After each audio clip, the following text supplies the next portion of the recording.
Tulisan ini dibuat khusus untuk grup HS Family, sebagai renungan, sebagai pegangan hidup. Jangan berpikir negatif, tidak untuk menggurui, tapi pembelajaran hidup. Oke, mari kita simak. 1, 2, 3, mulai disimak. Pernah tidak sih kamu dibanding-bandingkan oleh ibu-ibu kamu di rumah kamu, antara kamu dengan orang lain, atau mungkin orang tuamu membandingkan kamu dengan saudaramu yang lain, atau mertua kamu yang membanding-bandingkan kamu dengan menantunya yang lain, atau kakakmu yang membanding-bandingkan kamu dengan teman kakakmu yang seusia denganmu, yang sudah berprestasi, tapi kamu malah belum jadi apa-apa. Atau mungkin kamu pernah melihat berita ini. Ada staf khusus kepresidenan berusia 23 tahun. Bagaimana pendapat kamu? Kalau kamu termotivasi, alhamdulillah. Karena memang maksud dan tujuan mereka bicara atau menulis seperti itu adalah untuk memotivasi. Walaupun menurut saya bukan zamannya lagi motivasi dengan cara yang seperti itu.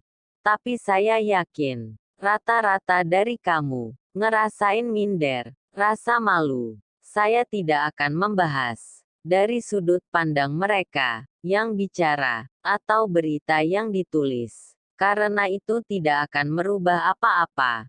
Kalau kamu belum sukses, kamu akan selalu menerima perlakuan dibanding-bandingkan dengan orang lain, itu pasti. Tapi saya akan membagi pikiran tentang bagaimana kita merespon tentang hal tersebut. Karena respon kita akan sangat menentukan bagaimana langkah kita ke depan. Respon kita saat ini akan menentukan mau jadi apa kita ke depannya. Dibanding-bandingkan memang sangat tidak nyaman. Datang ke rumah dibanding-bandingkan. Datang ke sekolah dibanding-bandingkan. Datang ke tempat kerja selalu dibanding-bandingkan dengan karyawan yang lain, ketemu istri atau suami, mereka terus membanding-bandingkan kita dengan suami atau istri orang lain. Sedih, malu, penuh ketakutan, takut salah, takut dihina, takut dikata-katain. Akhirnya, kalau kita merespon secara negatif, kita sendiri yang rugi, karena itu tidak akan merubah apapun. Malah, itu akan membuat kita makin terpuruk. Saya akui, memang ada fase di mana kita merasa tidak seberuntung orang lain.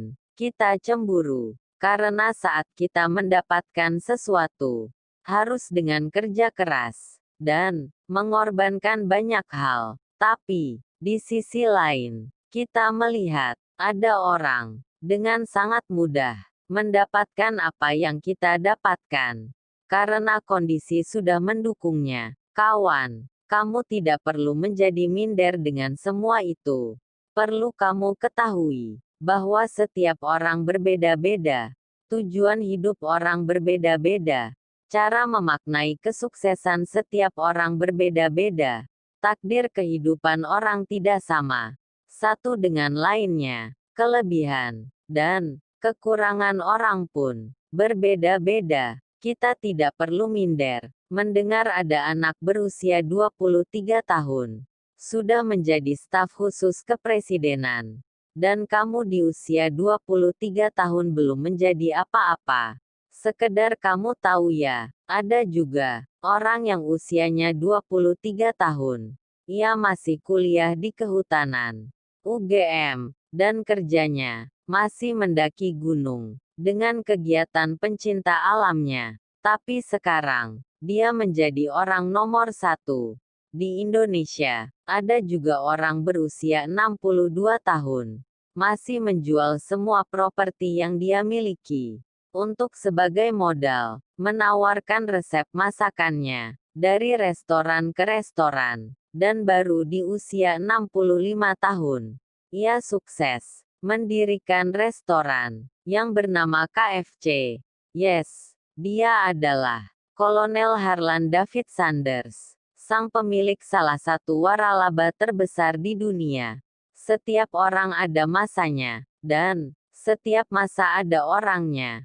Tidak usah minder dengan kesuksesan orang lain.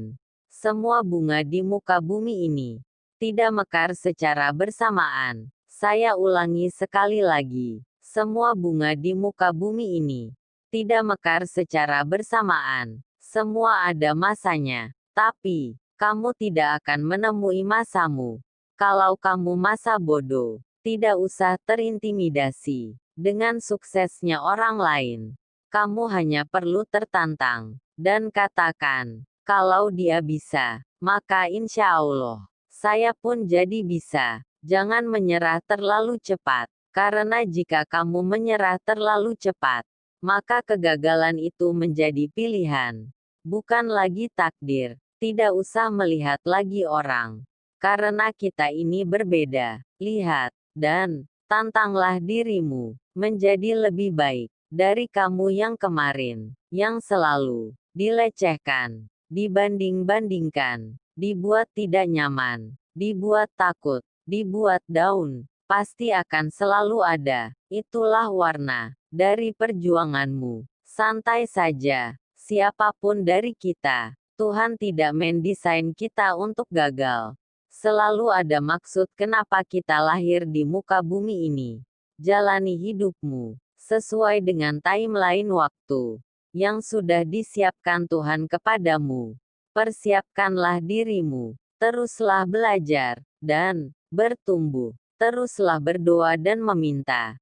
Perbaiki cara kerjamu, perbaiki ibadahmu. Teruslah menjadi lebih baik dari kamu yang kemarin. Insya Allah, waktumu akan segera datang.